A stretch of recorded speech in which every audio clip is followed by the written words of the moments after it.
Puis on peut en abuser de cette eau. Elle a été bénie ce matin. On a été béni par la sœur qui a passé. Père Céleste, je te remercie vraiment d'être un Dieu d'amour, d'être un Dieu de fidélité, Père. D'être un Dieu qui a des bras tellement grands pour nous, tes enfants. Je te demande vraiment ce matin de venir résonner, de venir tonner dans chacun de nos cœurs, de nos âmes et de nos esprits par ta parole, Père. Que nous puissions assimiler, ne pas être indifférents face à ce que nous allons entendre, Père. Qu'on puisse discuter, avoir des remises en question, mais encore plus rapprocher de toi. Je te demande de semer en abondance dans nos cœurs, Père, afin que nous puissions produire du fruit et pouvoir ressemer ailleurs, en ton nom. Amen.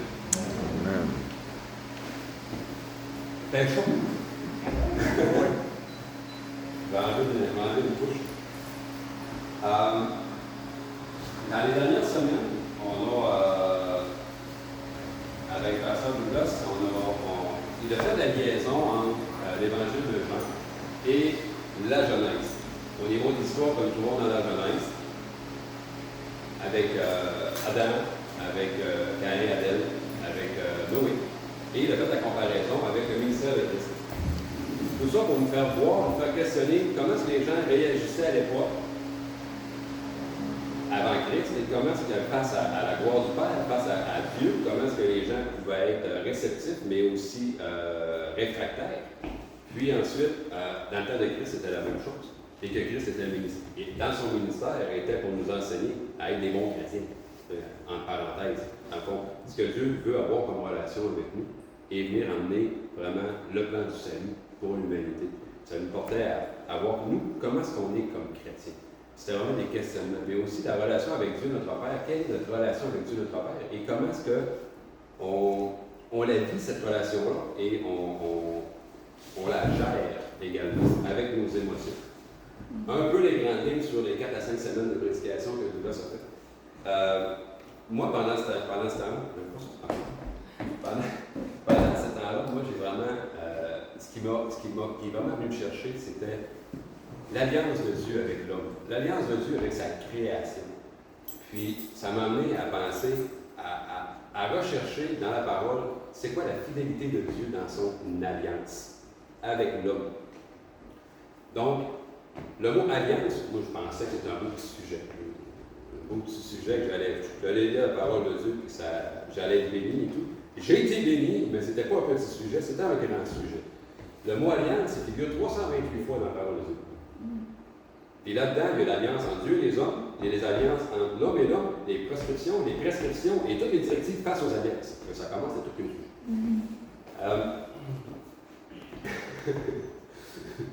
Ensuite, dans le fond, on peut voir que dans l'Ancien Testament, de l'hébreu, le mot alliance vient du mot bérit, qui veut dire pacte ou allié, et le mot kéra, qui veut dire couper. Donc, on coupe une alliance. Donc, si on peut mettre mot pour mot, mais on peut traduire ça comme étant traiter et conclure une alliance. C'est une mise à part.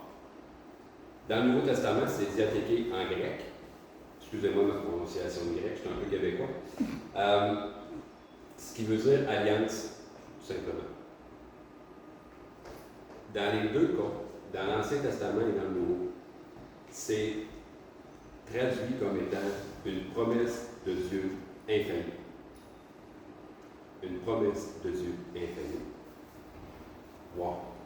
On a un Dieu qui a une promesse infaillible. Nous autres, on n'est pas tant infaillible que ça.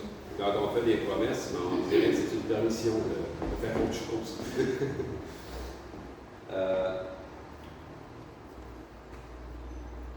Ça va même plus loin que ça.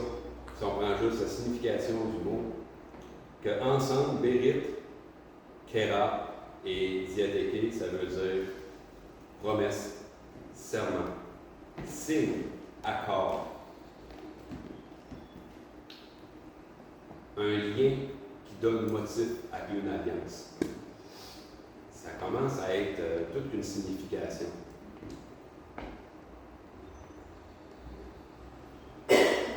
Cette signification-là, ça ramène à un point précis qui est vraiment le ministère de Christ, qui est Dieu veut une relation. Dieu veut une relation. Et c'est ça que je veux faire voir dans cette prédication-là, la fidélité de Dieu dans son alliance avec l'homme. Dans la Bible, il y a plusieurs alliances. On connaît ceux qui sont nés dans une famille chrétienne, et on fait l'école du dimanche, puis on connaît toutes les petites histoires. On connaît l'histoire d'Abraham, l'histoire de Noé, après ça, l'histoire de David. C'est toutes des belles histoires. Et pourquoi Dieu a mis ces histoires-là dans la parole? Mais c'est là, moi j'ai vraiment du plaisir. J'aimerais ça transmettre ce plaisir-là. Les principaux alliances, il y en a 9 dans la parole. Moi j'en traite 5. Parce que là, maintenant, il est 11h15 sur l'horloge, puis elle doit rester 11h15. Fait que j'aimerais ça finir autour de 11h15. On passe avec Noé, on a vraiment vu beaucoup avec Douglas. Noé, c'est quelqu'un qui veut me résumer un peu l'histoire de Noé, en quelques mots. Vas-y. Les humains étaient pas gentils, ils n'écoutaient toujours pas. Oui. Fait que Dieu a demandé à Noé, qui avait trouvé grâce à ses yeux, de bâtir une arche. Puis Dieu dit insérer des animaux de chaque espèce. Oui. Puis d'y aller avec sa famille. Que là, Dieu allait faire monter les eaux pendant 40 jours et 40 nuits. C'est ça. C'est ça. Oui. Fait que dans le fond, dans l'histoire de Noé, on a un Dieu qui a établi un jugement sur la terre, parce qu'elle l'a trouvé impure, puis que tout était méchant. Tout était méchant. Fait que Dieu a donné un jugement sur la terre, il a donné une bouée de sauvetage, il a donné un plan de salut, puis ensuite il a donné une promesse. Donc, en Noé, Dieu dit au peuple, vous êtes tous méchants. Il a trouvé quelqu'un qui méritait d'être sauvé. Dieu avait une relation avec certaines personnes, une relation privilégiée avec certaines personnes, parce que le monde était méchant, était mauvais. Fait que là, Dieu, il a trouvé Noé. Là, maintenant, avise les gens, c'est la fin, c'est fini, vous êtes méchants, puis je vais vous punir. Les gens n'ont pas cru. Les gens ont dit, ah. Fait que là, Noé, lui, était obéissant. Fait qu'il a fait l'arche. Oui, il a été sauvé. Les autres ont été punis. Dieu a fermé la porte. Dieu a fermé la porte. Il est trop tard. Il est trop tard, je ferme la porte. Cette porte-là, on va y revenir plus tard. Il y a eu le jugement. Puis ensuite, il y a eu la promesse. Dieu a sauvé le juste. Puis il a promis que plus jamais qu'il ne redétruirait la terre par le feu. Il n'a pas promis qu'il ne redétruirait plus jamais la terre. Non. Il a promis qu'il ne le ferait plus par les eaux. Donc ça, on va y revenir tout à l'heure. Puis ce qu'il a demandé à l'homme, c'est d'aller sur la terre, d'être fécond. Il a redonné l'autorité à l'homme sur tout ce qui se mue sur terre. Mais il a rappelé à l'homme également que là, tout ce que tu vis est grâce à moi. Donc il a rappelé la place à l'homme versus Dieu le Père.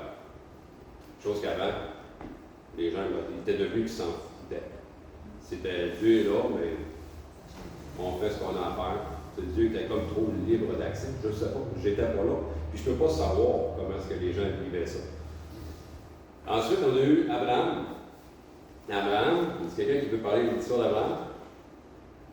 C'est là? Non? Ok, c'est bon. Abraham, c'est un homme qui a trouvé grâce auprès de Dieu aussi. C'est un homme que Dieu affectionnait et qui se manifestait à lui. Puis Abraham, il voulait avoir une descendance, puis il n'y en avait pas. Il n'y avait pas d'enfant. Fait que Dieu lui a promis qu'il allait avoir un enfant. Qu'il allait en avoir un. Bon, c'est correct, patient. Finalement, c'est arrivé très tard, mais la persévérance d'Abraham, oui, il a fait une erreur au cours de route. Il a essayé de forcer un peu les choses en ayant un enfant avec sa servante. Dieu a béni cette famille-là. Puis elle a un rôle à jouer dans toute la chronologie de l'Ancien Testament. Abraham, il a fini par avoir son fils. Son fils que Dieu lui a promis. Il était très vieux, il avait près de 100 ans. Exactement, moi je ne peux pas vous dire exactement. Mais en Genèse 15, de 1 à 21 et 17, de 1 à 27, vous allez voir tous ces beaux détails-là. Fait que l'histoire, dans le fond, Abraham, Dieu lui a promis une descendance nombreuse.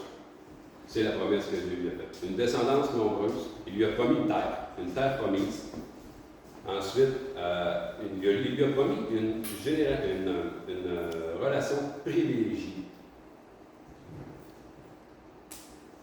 Il lui a même promis, dans sa descendance, qu'il allait avoir des peuples et des rois. Ça va loin. Tu vas avoir une descendance aussi nombreuse que les étoiles dans le ciel, que tu ne peux pas compter. Parmi ceux-ci, il va y avoir des peuples et des rois. Puis ensuite, il a demandé une ordonnance de pratiquer la circoncision au sein du peuple d'Israël, au sein des serviteurs qui viennent dans le peuple d'Israël. Pourquoi? Pour avoir une identité. C'est une marque d'identité que nous appartenons à Dieu. Ça, c'est pour l'alliance avec Abraham. Il a promis également une alliance à perpétuité. À perpétuité. Ça veut dire que cette alliance-là ne se retire pas. Ça veut dire que tout ce que je t'ai promis va être pour l'éternité. On va y revenir là. Ensuite, il a demandé de sacrifier son fils. Dieu est venu le mettre à l'épreuve. Dieu est venu mettre Abraham à l'épreuve, puis il dit, tu as juste un fils, là. Là, maintenant, je veux que tu montes un autel, que tu le mettes dessus, et que tu le sacrifies pour moi. Il a obéi. Il a pris son fils, qui avait. Bon, je ne sais pas pourquoi, on va le faire. Puis ensuite, Dieu a envoyé, Dieu lui a interdit de le faire. Une fois qu'il était venu pour sacrifier son fils, Dieu a arrêté la chose. Il a prévu un holocauste. Il y avait une bête sur la montagne. Il l'a pris pour offrir un sacrifice. Dieu voulait voir jusqu'où son cœur était pour vouloir le servir. Et ça ici, aussi, on va y revenir.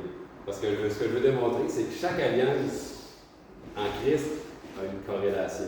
Chaque alliance en Christ a un développement qui mène que c'est à une seule et même unique alliance que Dieu prépare. Dieu prépare son peuple depuis la création à recevoir Christ. Il préparait les patriarches, il préparait les anciens, pour que nous, plus tard, nous puissions voir ces histoires-là, voir ce que vraiment eux ont vécu, puis ensuite ramener ça à aujourd'hui. Wow!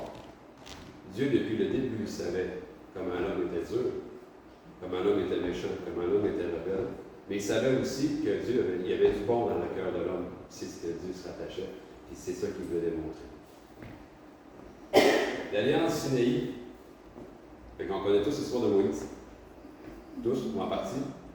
Moïse, Dieu s'est servi de lui pour sortir le peuple d'Israël qui était captif en Égypte. Le peuple, il souffre, il est maltraité, il est malmené, il crie à l'Éternel, Dieu les entend, il se souvient de l'alliance faite avec Abraham. Fait qu'il choisit Moïse, il jugeait que son cœur était juste, pour venir sortir ce peuple-là et l'emmener dans la terre promise, qui était promise en Abraham également. Fait qu'on a encore une terre qui est promise. Que oui, ils l'ont perdu, mais Dieu lui promet de les ramener à cette terre.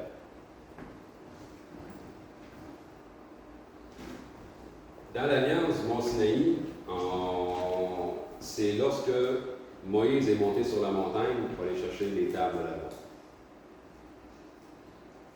Le peuple était en disgrâce devant l'Éternel, même si le vêtement ne s'usait pas, leur tente ne s'usait pas, ils mangeaient le matin, midi, soir, ce que Dieu nous envoyait. Il y avait la nuée devant eux pour les diriger, il y avait la flamme de feu qui était devant eux de nuit pour les éclairer.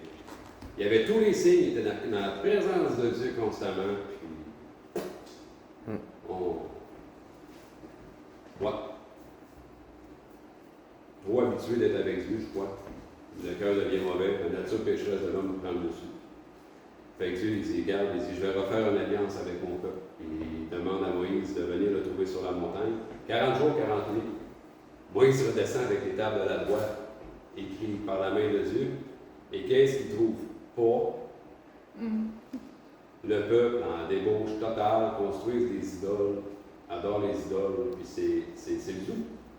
Et pourtant, 40 jours avant, le peuple était là, puis entendait Dieu parler sur la montagne, puis il demande à Moïse d'y aller tout seul, parce que c'est trop épeurant. Ils ont peur de Dieu, ils ne veulent pas entendre Dieu, ils ne veulent pas voir la présence de Dieu, parce que c'est trop épeurant, parce qu'ils savent qu'ils sont plus proches. Puis là, Dieu est comme plus là, puis là, il leur décolle encore, il n'est pas plus là, il s'adresse à Moïse pour le peuple, puis le peuple encore il se débauche, il se tourne vers des idoles. Moïse, dans sa il brise les tables de la loi. Mais il demande aussi clémence à Dieu le Père. Il dit, Père, punis-les pas. Punis-les pas, fais leur grâce. Il supplie Dieu de ne pas déchaîner sa colère sur ce peuple-là. Fait qu'il retombe sur la montagne. Mais là, il ne reçoit pas seulement les nouvelles tables de la loi. Il reçoit tous les directives, tout le mode de conduite. Le peuple d'Israël reçoit tout le mode de conduite que Dieu veut qu'ils aient. Là, on a la loi qui s'installe. On a la relation entre Dieu, le Père, et le peuple qui est conditionnelle. Conditionnelle à être juste. Mais l'être humain, c'est impossible d'être juste. Donc là, eux sont là, ils ont une série de lois, de protocoles, de lignes directrices pour un peuple qu'ils doivent respecter pour être juste devant l'Éternel.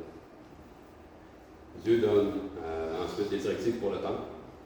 Qui peut aller dans le temple pour rencontrer Dieu? Dieu instaure vraiment complètement le protocole parce que Dieu ne peut plus être parmi le peuple. Et c'est ce qu'il mentionne également. Dieu ne peut plus être parmi le peuple car ils périraient tous en sa présence. Fait que là, Dieu instaure le temple avec les prophètes qui vont avoir accès au temple, accès à Dieu pour le peuple. Il instaure vraiment tout ça.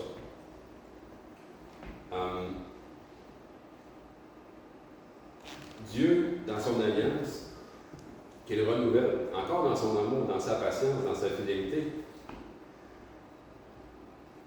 Dieu il dit, « J'avais conclu une alliance avec vous. En présence de tout ton peuple, je ferai des prodiges, telles qu'elles ne s'en est jamais produites sur la terre entière. Chez aucun autre peuple, à tout le peuple qui t'entoure, verra combien impressionnant l'œuvre de l'Éternel que j'accomplis. » Fait que Dieu se sert de ce peuple-là encore. Il dit, vous ne le méritez pas. Je vous donne vos lignes de conduite, et moi je vais manifester ma gloire, manifester à travers vous, de sorte que tout le monde va vous reconnaître. Puis ils vont reconnaître que je suis le seul Dieu. Donc, il a instauré à travers le peuple une relation vassale et suzerain. Un vassal, c'est le peuple qui est redevable à un roi, une souveraineté. Fait que là, on a vraiment de l'être humain, tu as Dieu, Dieu dit, je suis, toi tu es. Et c'est cette relation-là qui était importante. Avec le roi David, nous à la lettre. David, lui, Dieu l'a instauré roi. Il a détrôné Saül, puis il est venu le mettre roi. David qui avait un cœur juste, qui avait un cœur selon l'Éternel, Dieu l'a choisi. Il l'a instauré comme un roi. David, lui,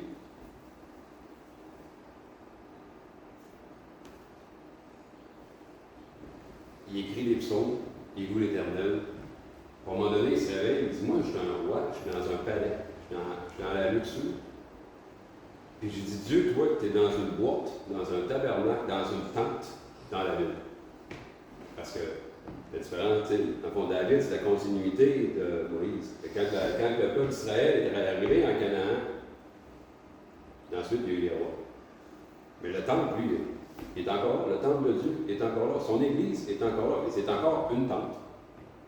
Avec un voile, avec le tabernacle, avec l'arche de l'Alliance à l'intérieur, avec les principaux sacrificateurs qui font les rituels de sanctification et tout. Et il dit ça à Dieu. Il aimerait ça de construire un temple. Fait que Dieu, lui, ça fait comme, ouais. OK, mais c'est pas toi qui vas le faire, le temple. C'est ta descendance. OK. Il dit, je vais faire une alliance avec toi. Dieu dit, l'alliance que je fais avec toi, c'est je vais prendre ta descendance et je vais en faire des rois. Et je leur donnerai l'autorité. Je leur donnerai la royauté. Et je les seconderai également. Fait que Dieu, il dit, toute ta descendance, c'est des rois. Des rois que je vais instaurer et que je vais donner l'autorité.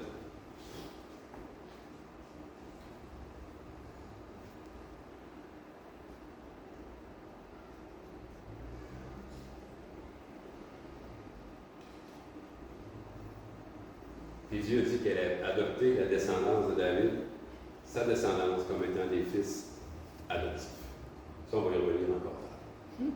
des fils adoptifs. Ta descendance va être mes enfants. En 2 Samuel 7, versets 12 à 16. Quand le moment sera venu pour toi de joindre tes ancêtres décédés, Dieu parle à David.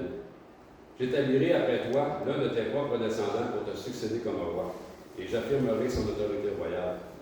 Celui qui construira un temple en mon honneur, et je maintiendrai à toujours son trône royal. Dieu promet que le trône royal sera à toujours dans sa descendance. Ça fait plusieurs fois qu'on parle de la toujours perpétuité éternellement. C'est ça que je vais ramener tout à l'heure. Je serai pour lui un père et sera pour moi un fils. C'est le fait. S'il fait le mal, je me servirai d'homme pour le corriger, par des coups et des châtiments. Mais je ne lui retirerai jamais ma faveur, comme je l'ai retiré à Saül, et j'ai écarté pour te faire place. Oui, je rendrai stable pour toi ta dynastie et ta royauté, et ton trône sera inébranlable à perpétuité. Amen. Mais Dieu va dire, Dieu, je vais corriger, mais je retirerai. Wow! Ensuite, on a la nouvelle alliance en Christ. Christ, dans son ministère, il a fait beaucoup de choses. Là, c'est ce qu'on voit avec Jean. Mais les points que je voulais soulever, c'est qu'il a instauré la Sainte Sainte. Je suis le corps et le sang qui lave le péché. Christ, avec la Sainte Sainte, il annonce sa crucifixion et son retour dans 1 Corinthiens 11, versets 22 à 31. Le ministère de Christ, c'est de révéler l'identité du Père. C'est de révéler la relation nouvelle que Dieu veut avoir avec son peuple. Son peuple qu'il aime. Dieu a une relation. Le peuple, il n'y en a pas de relation.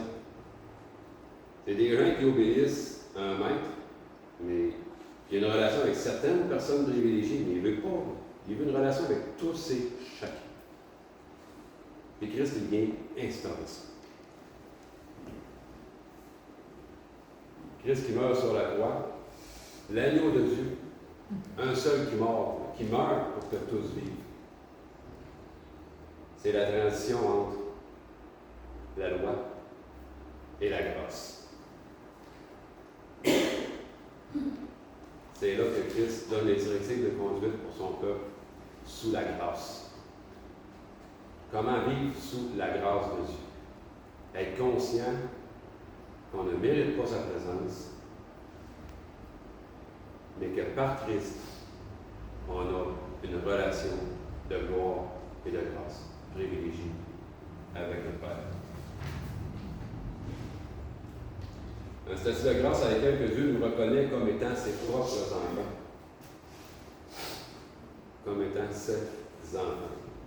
Donc, c'est là où est-ce que Dieu va nous adopter, tous et chacun, pour nous prendre et nous mettre à part, dans une alliance personnelle et individuelle. Quand Christ est mort sur la croix, il a dit, Père, Père, pourquoi m'as-tu abandonné? Dans son dernier souffle. Ça, c'est venu me parler aussi. Père, Père, pourquoi m'as-tu abandonné? À cause du péché qu'il a porté. À cause du péché qu'il a porté de l'humanité, Dieu a détourné le regard et a abandonné Christ. Ça, on le voit en Matthieu 27, 46. Et Christ est ressuscité. Dieu ne l'a pas abandonné maintenant. Au contraire, Dieu a dû le faire momentanément pour que Christ accomplisse parfaitement l'œuvre à la croix. Le voile du temple s'est déchiré. Le voile du temple s'est déchiré. De haut vers le bas. Ça, c'est important de savoir. De haut vers le bas. En Matthieu 27, 51. Et Christ, un autre point que je vais emmener, c'est que Christ a été battu. Battu à mort. Sa chair a été déchirée. Pardon. Avant d'expliquer ça. Puis on va y revenir encore. Là maintenant, c'est là que j'ai vraiment trippé. J'ai fait un petit ménage pour voir à quoi ça ressemblait les alliances que Dieu avait créées avec les hommes. Maintenant, la corrélation. Fait que je me suis dit, je vais prendre chaque alliance et je vais la ramener à Christ. Donc, on a, avec Noé, chaque point d'alliance a une connotation de Christ dans la nouvelle alliance. Chaque point avec Abraham, on le voit encore dans l'alliance avec Christ, dans la nouvelle alliance. Chaque point avec Moïse, on le voit aussi avec Christ.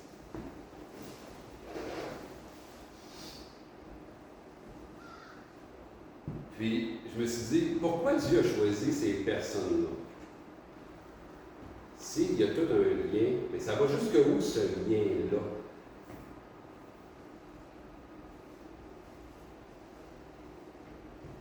Et qu'on avait vu avec Douglas que Noé avait comme ancêtre, en fond, Adam, qui venait de Seth, ensuite Enoch, Métusséla, son grand-père. Métusséla, qui est le dernier à avoir vu Noé vivant. On avait vu ça avec Douglas. Là, Noé, bon, il repart une nouvelle généalogie. De Noé, il y a eu. Il y a beaucoup de noms, je ne vais pas avoir les noms, je vais juste. De Noé, nous avons eu Sem, Shem. Puis de Shem, c'est l'ancêtre de Abraham. Ensuite, Abraham a eu Isaac, qui a eu Judas et qui a eu le roi David. Et que lui, de David est venu Moïse. Et ensuite, ça c'est l'autre chose qui m'intéressait. Excusez-moi. Judas a eu David. De David a eu Nathan. Et de Nathan est arrivé Joseph, le père de Christ. Puis si on revient à David,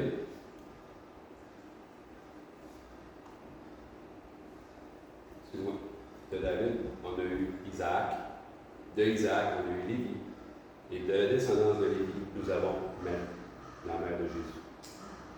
Fait que donc, on a la généalogie de Christ, de tous les patriarches que Dieu choisit. Et à un moment donné, cette famille se sépare en deux pour avoir un père et une mère. Et ce qui est encore plus impressionnant, c'est que moi, ça m'a fait réaliser, OK, dans le fond, Dieu, dans la naissance de Christ, est venu allier une généalogie complète, mais également deux facettes de Dieu. Si on regarde dans les promesses, on a David, que Dieu a promis qu'il allait avoir des lignées de rois. Que, dans le fond, c'est la tribu de Juda, qui est une lignée de rois. Qu'une alliance, ça serait de ça. Et que là, Dieu établit roi. Dans le fond, le père, Joseph, le père de Jésus, est une lignée de rois. Marie, qui vient des Lévites. Les Lévites étaient le peuple, la tribu choisie par Dieu dans le temps de Moïse, comme étant le peuple d'Israël. Et leur travail était être serviteur de Dieu dans le temple. Donc, Jésus est le fruit de l'alliance entre le roi et le peuple qui sert Dieu. Ça fait comme moi. Jésus dès sa naissance, il n'y avait rien à faire, il avait déjà tout accompli. Merci, bonsoir, Dieu, il a rallié le Père, son peuple. Dans le fond, le roi, le peuple, il a rallié le Père, ses fils adoptifs. Il a rallié ça en la naissance de Christ. Wow! Wow! Fait que Christ est le résultat d'une alliance parfaite.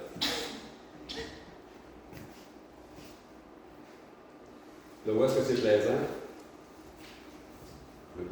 Est-ce que c'est où? Non, moi, ça m'intéresse. OK, je vois ta pluie, J'ai tellement d'informations que, tu sais, c'est comme, mais c'est tout ensemble, vous allez voir, ça va être pété. Fait que dans le fond, dans Noé, fait que là, je ramène l'alliance de Noé, je vais sortir Christ à travers cette alliance. Fait que l'homme, il était corrompu. L'homme était corrompu, Dieu, il voit que la terre est corrompue. Il a demandé à Noé de construire une arche. Dans la nouvelle alliance, l'arche, c'est Christ. Le salut pour tous, c'est Christ. Avec Noé, Dieu a fermé la porte. Donc, tu n'as pas cru, il est trop tard, tu es perdu. Mais Christ, Dieu a fermé la porte aussi. Et il l'a fermée sur Christ. Parce que lui pouvait la rouvrir. Fait que la porte de l'arche n'est pas demeurée fermée. Fait qu'en Christ, dans la Nouvelle Alliance, il n'est jamais trop tard. Il n'est jamais trop tard. Dieu n'a pas fermé la porte.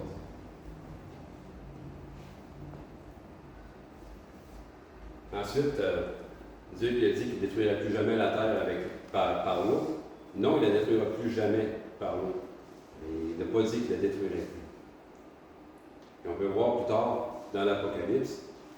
Je ne l'aborderai pas là-dessus, c'est une étude en soi, mais dans l'Apocalypse, nous pouvons voir qu'il y aura des nouveaux cieux et une nouvelle terre. Dieu ne va pas détruire la terre. Mais avec l'alliance de grâce en Christ à son retour, que la porte est encore ouverte. La porte est ouverte jusqu'à son retour. Et même, on peut aller plus loin, que même quand Christ va revenir, qu'il va avoir l'enlèvement de l'Église, l'accomplissement de son alliance parfaite avec l'homme, parce que le but, à la fin de l'alliance, c'est d'avoir son peuple auprès de lui, comme co-héritier du trône de grâce. Mais les gens qui vont avoir cru sans avoir vu en Christ vont être sauvés. Et Christ va venir les chercher.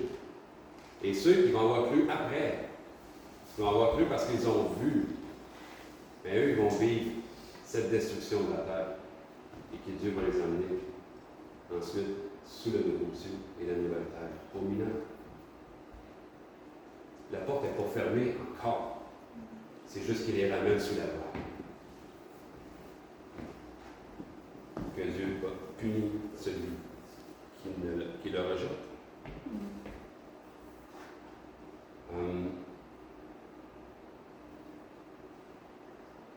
Fait qu'avec Noé, l'homme, même après avoir été sauvé, il demeure sous le jugement de Dieu. Et tandis qu'avec Christ, dans la nouvelle alliance, nous ne sommes plus sur le jugement de Dieu, mais nous sommes sous la grâce. Avec Abraham, une alliance à perpétuité avec sa descendance, qui démontre sa fidélité.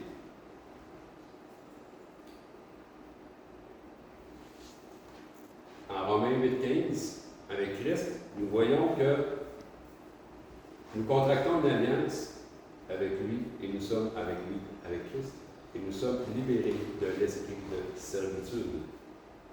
Donc, nous ne sommes plus vassals.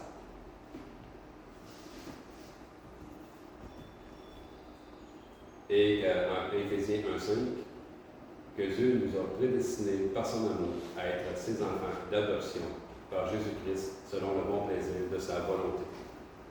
C'est qu'il nous place nous-mêmes, aujourd'hui frères et sœurs en Christ, dépendamment d'un descendant d'Abraham, fidèlement à la promesse que Dieu lui a faite. Fait que nous-mêmes aujourd'hui, nous sommes. Dieu a répondu parfaitement à l'alliance avec Abraham. Une descendance, une multitude, des nations, des peuples, des rois. Puis aujourd'hui, nous sommes ses descendants. Tous et chacun, nous sommes ses descendants. Et les rois, Christ nous-mêmes.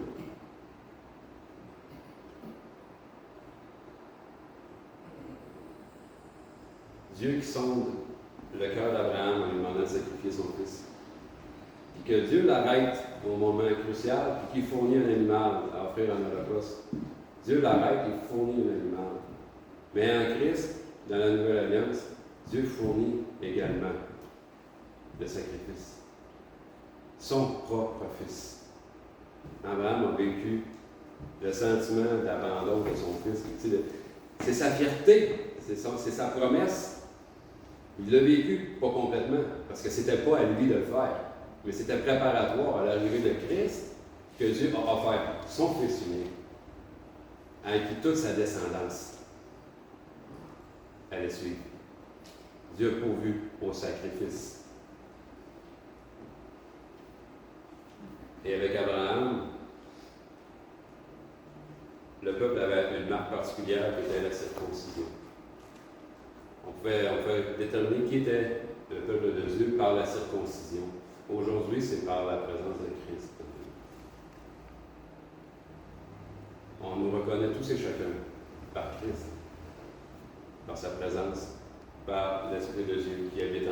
dans la Nouvelle Alliance. Et Abraham avait une terre promise, une terre qui lui était promise, qui était Canaan. Et nous, aujourd'hui, nous aussi, nous avons dans la Nouvelle Alliance une terre promise. Quand Christ reviendra, nous aurons une place avec lui auprès du Père, dans le royaume céleste.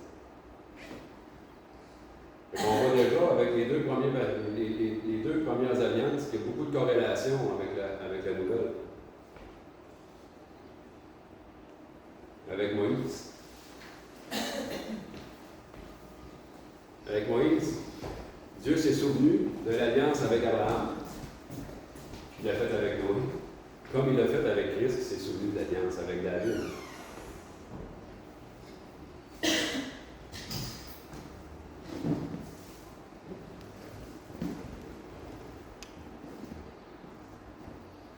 Dans son alliance avec Moïse, Dieu, ce qu'il a fait, c'est qu'il a choisi son peuple. Il a choisi son peuple. Il a dit là, peu importe ce que vous allez faire, je vais être là pour vous autres. Et je vais être avec vous. Je vais vous aimer, je vais vous prendre dans mes bras, je vais être patient. Il a choisi son peuple.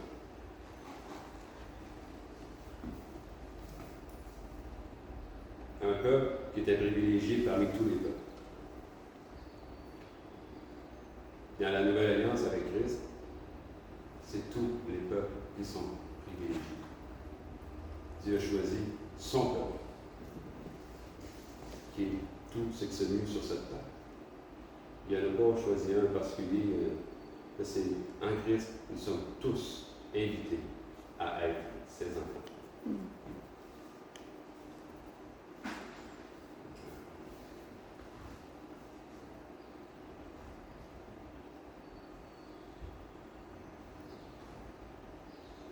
Avec Moïse, l'alliance qui est scellée avec l'homme était conditionnelle. On l'a vu tout à l'heure. Au niveau de relation passale et suzeraine. Une relation de peuple qui est répondant auprès d'un roi. En Christ, ça a été aboli. On est son peuple, oui, mais on est aussi. On est fils et filles du Dieu vivant. Moïse a imploré dans son alliance avec Dieu la grâce de Dieu sur le peuple, la clémence de Dieu sur le peuple. Il a imploré à Dieu, il dit, ils ne méritent pas, mais fais leur grâce. Mais Christ a fait la même chose sur la croix. En Luc 23, 34. Père, pardonne-leur, car ils ne savent ce qu'ils font. Ils sont déchaînés sur le Fils de Dieu. Ça, c'est rejeter Dieu lui-même. Pardon. Ce n'est pas un homme qui intercède pour nous. C'est Christ, l'enfant de Dieu, le Fils unique de Dieu, qui intercède pour nous. Avec Moïse, Dieu efface du livre de vie celui dont le cœur est dur et qui commet péché contre Dieu. Celui qui rejette Dieu, son nom est effacé du livre de vie. Avec Christ, nous acceptons Dieu et notre nom figure. Ce n'est pas une condition, ce n'est pas nous qui dedans qui part. Mais on est rajouté. On est ajouté. Dans l'alliance avec Moïse, Dieu a dit qu'il a fait la promesse qu'il allait établir des miracles, des prodiges au sein de ce peuple, afin que tous voient qui ils sont, afin que tous voient qu'ils sont le peuple choisi de Dieu, afin que tous voient la grandeur de Dieu, puis que les gens en aient une crainte. Mais avec Christ, dans Matthieu 10, 8, Christ envoie ses disciples guérir les malades, chasser les démons, propager l'Évangile, annoncer la parole de Dieu. Dieu s'est manifesté auprès de Moïse au sein du peuple, et nous, dans la Nouvelle Alliance, nous manifestons la gloire de Dieu. Dieu agit à travers. C'est vraiment la relation que Dieu veut avoir. Il nous a créés à son image. et non comme étant esclave, mais participant à son œuvre. Dans Matthieu 28, versets 18 à 20, alors Christ s'approcha d'eux et leur parla. Ainsi, j'ai reçu tout pouvoir dans le ciel et sur la terre. Allez donc dans le monde entier, faites des disciples parmi tous les peuples, baptisez-les au nom du Père, du Fils et du Saint-Esprit. Enseignez-leur à obéir à tout ce que je vous ai prescrit. Et voici, moi-même avec vous. Je serai moi-même avec vous tous les jours jusqu'à la fin du monde. Promesse perpétuelle. Je serai toujours avec vous. Toujours avec vous. Fait que Dieu réitère encore la promesse. Nous ne serons jamais seuls. Jamais, jamais seuls. Avec le roi David,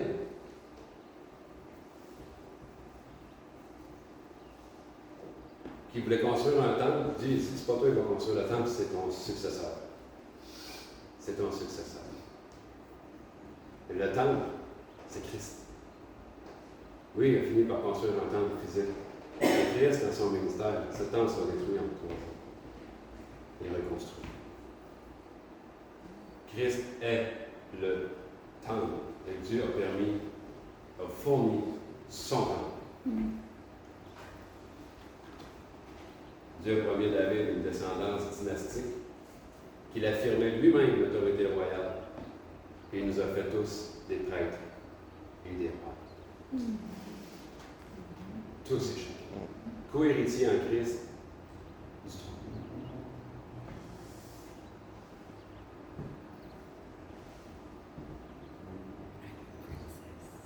Et le dernier point, Dieu, sous la loi, promettait un châtiment, une punition, si un homme transgressait un autre homme. Par la dureté de son cœur, il allait avoir un châtiment. Je vais le lire parce que je veux vraiment redire exactement ce que j'ai pensé. C'est que Dieu promet un châtiment, une correction aux hommes qui font du mal aux hommes. Il a fait la promesse également qu'il rendrait stable et pour toujours la dynastie de la royauté et que le trône de David serait inébranlable. Christ, dans son ministère, a été battu, violenté, sa chair a été déchirée. C'est lui qui a reçu la pénitence pour la dureté de notre cœur. C'est lui qui a reçu la correction pour nos méchancetés. Il n'a pas seulement reçu lorsqu'il a expié. Et pourquoi il a été battu? Parce que Dieu a dit que le méchant est battu. Christ a vécu pleinement chaque point au niveau des alliances. Et Christ a été battu, violenté, sa chair déchirée à cause de la méchanceté des hommes. Mais sa royauté n'a jamais été ébranlée. Dans la Nouvelle Alliance, nous serons avec lui co-héritiers du trône auprès du Père, dans son royaume, pour l'éternité. Dans cette phrase, c'est le résumé de chaque alliance que Dieu a fait avec son peuple, a fait avec nous.